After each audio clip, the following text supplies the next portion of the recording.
Jadi informasi tambahan juga Mas Nur bahwa kebetulan teman-teman ini ya saya diminta bantuan untuk terkait dengan bagaimana riset berkelanjutan terus kita lakukan. Ini kami untuk melihat apakah kontinuitas dari sisi kualitas itu benar-benar terjamin. Nah, kita terus melakukan uji lab hampir secara rutin, paling tidak sebulan sekali itu kita uji. Nah, ada nggak perubahan dari sisi khususnya dari sisi jumlah mikrobanya ya?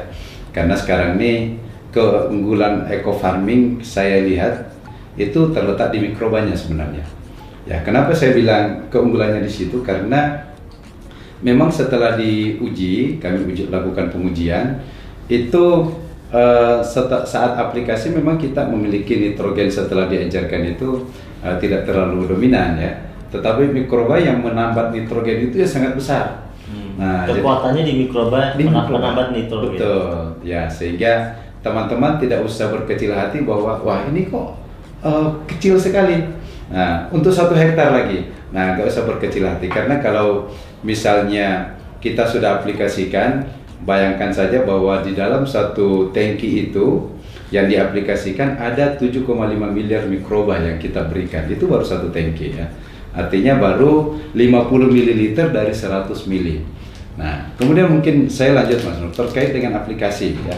Ini di lapangan kebiasaan kita teman-teman petani itu kan terkadang menyemprot langkahnya 2 langkah sekali nyemprot gitu ya. Nah, saya ingin menegaskan di sini bahwa hasil riset yang kita lakukan untuk 1 tangki kalau misalnya di tanaman padi khususnya atau horti itu harus habis untuk luasan 500 meter persegi. 1 tangki. 1 tangki. Jadi berarti dia tipis-tipis langsung gitu. Oh, dia atau gimana? Tebal. Penyemprotannya justru tebal. Iya, harus habis. Jadi teman-teman kan kadang-kadang 1000 meter itu 1 tangki pun belum habis.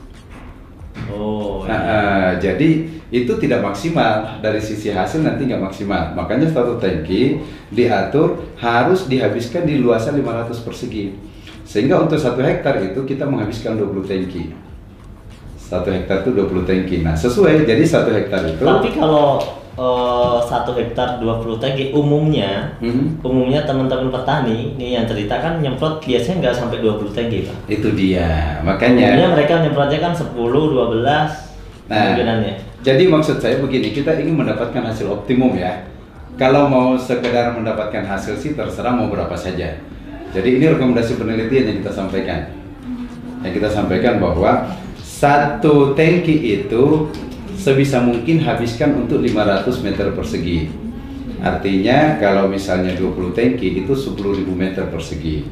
Nah, boleh nggak misalnya kita habiskan 1 tangki untuk 1000 meter? Ya boleh-boleh saja, tidak ada masalah. Cuma hasilnya berbeda ketika menggunakan 1 tangki untuk 500 meter. Jadi saya ingin cerita dari sisi knowledge-nya ya. Padahal kan dari sisi keseluruhan totalnya sama. Maksudnya total biangnya kan sama kan? Dia menggunakan biang 1 liter. Iya. 1 liter biangnya. Cuma dia tadi dipecah menjadi 20 tangki. Iya, maksudnya. iya.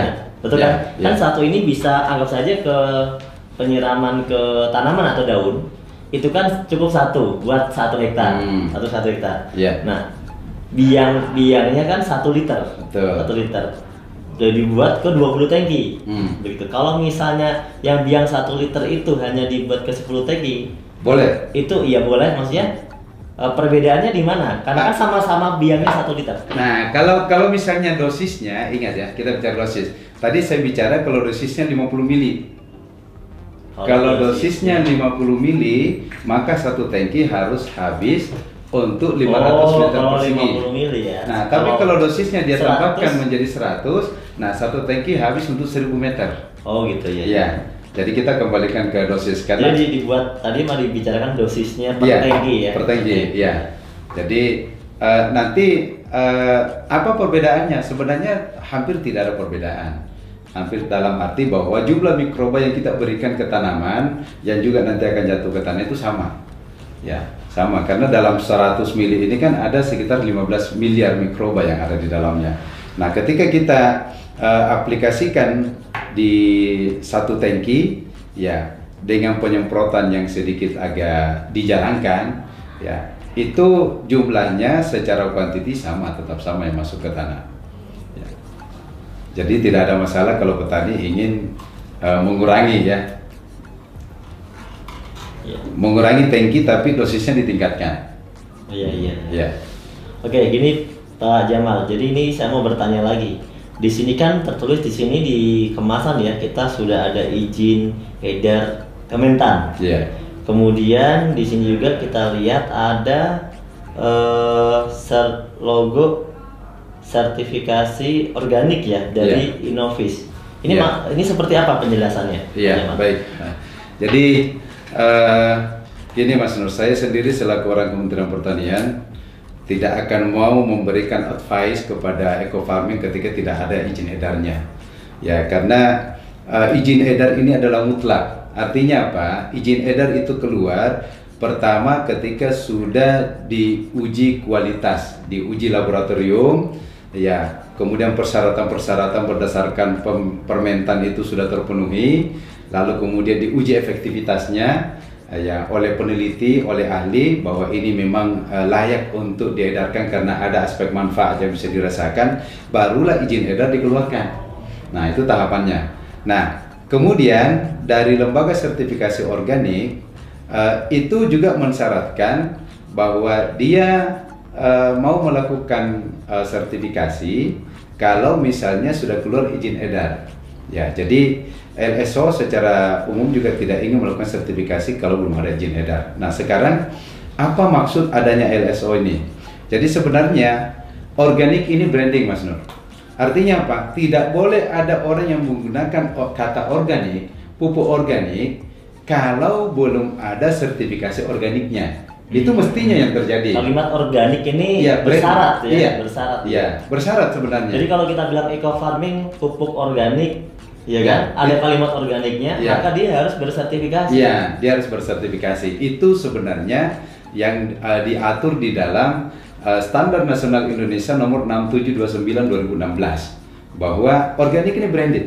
Makanya tidak boleh ada orang yang tidak punya sertifikasi organik secara aturan menurut SNI yang menggunakan kata organik. Nah, gitu. Nah, jadi logo organik Indonesia ini yang ada di sini, ini sebenarnya sebuah penguat bahwa produk ini aman 100% karena menggunakan bahan organik 100%. Jadi aman untuk dipasarkan, untuk dikonsumsi, sehingga lebih jauh lagi bahwa ketika ada teman-teman pelaku usaha yang ingin bertani secara organik, disertifikasi organik, maka menggunakan eco farming ini salah satu jalan yang aman. Nah, kalau misalnya produk lain yang belum ada sertifikasi organiknya, nanti mereka akan kesulitan saat disertifikasi. Karena kalau misalnya LSO turun, anggaplah misalnya Mas Nur punya lahan sawah ya, saya mengajukan sertifikasi bahwa ini lahan saya sudah organik, hasilnya layak untuk dipasarkan bahwa ini beras organik. Nah, apa syaratnya bahwa beras ini bisa dikatakan organik? Yang pertama, dia harus memiliki logo organik Indonesia. Siapa yang mengeluarkan logo organik ini? Lembaga sertifikasi organik. Ya, kalau tidak salah kita baru kurang lebih ada sekitar 12 di Indonesia LSO. Nah, setelah itu apa yang harus dilakukan LSO agar logo ini dia bisa sematkan di kemasan? Maka dia harus melakukan namanya inspeksi. Jadi aturannya itu kita selaku pemilik mengajukan untuk disertifikasi, ada syarat-syarat yang harus dipenuhi. Setelah itu mereka melakukan inspeksi. Nah, salah satu di antara yang mereka tanyakan nanti adalah pupuk organiknya buat sendiri atau pakai pabrikan. Ya, ditanya Ditanya. Kalau dia mengatakan pabrikan, Pak. Nah, sekarang pertanyaannya mana pupuknya? Dia akan lihat, loh, ini kok nggak ada logo organiknya. Nah, maka dia akan meminta coba telusuri ke pabriknya apakah benar bahan-bahannya itu 100% organik. Kalau sudah ada logonya, kalau sudah ada nggak perlu lagi. Ini 100%. Oh ya, ini bahannya berarti sudah organik. Oke. Nah, kalau yang lain sudah bersyarat, tinggal pupuknya, maka otomatis nanti LSO akan memberikan sertifikasi bahwa ini berasnya organik. Kalau misalnya pupuknya bukan dari pabrikan, tadi jawabannya Ya, kalau bukan dari pabrikan biasanya kan mereka buat sendiri. Buat sendiri. Bukan sendiri kan mereka langsung memperlihatkan bahannya. Saya pakai misalnya kotoran ternak, air cucian beras, misalnya gitu kan. Oh ya berarti aman. Nah, gitu. Karena mereka mampu menunjukkan keorganikannya.